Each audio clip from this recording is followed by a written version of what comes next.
Hotel मालकाकडून कर्मचाऱ्याला नग्न करून मारहाण। माढा तालुक्यातल्या टेंभुर्णीमधल्या प्रसिद्ध हॉटेलमधली घटना।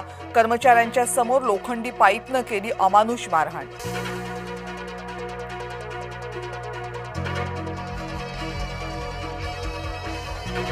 सोलापूरमध्ये दहशतवाद विरोधी पथकाची कारवाई। आयटी इंजिनियर जुबेर हंगरगेकर अटकेत। अल कायदा संबंधित साहित्य सापडलं।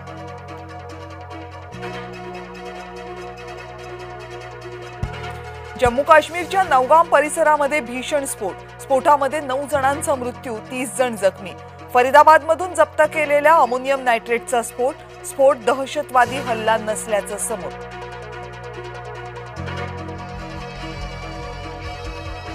नाशिकमध्ये बिबट्याचा थरार सीसीटीव्हीत कैद। शुक्रवारी 4 तास बिबट्यानं घातला होता धुमाकूळ, 9 जणांना केलं होतं जखमी। पिंपरी चिंचवडमध्ये रिक्षा चालकाची हुल्लडबाजी। मद्यपी रिक्षा चालकासह तरुणांची भर रस्त्यात हुल्लडबाजी। कारवाई करण्याची मागणी।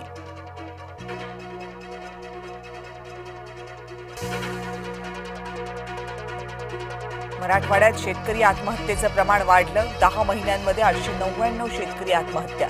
कर्जबाजारीपणा आणि नापिकीमुळे शेतकरी हतबल।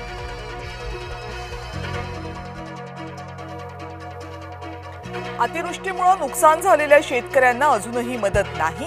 संभाजीनगर जिल्ह्यातील 2,82,000 शेतकरी मदतीपासून वंचित।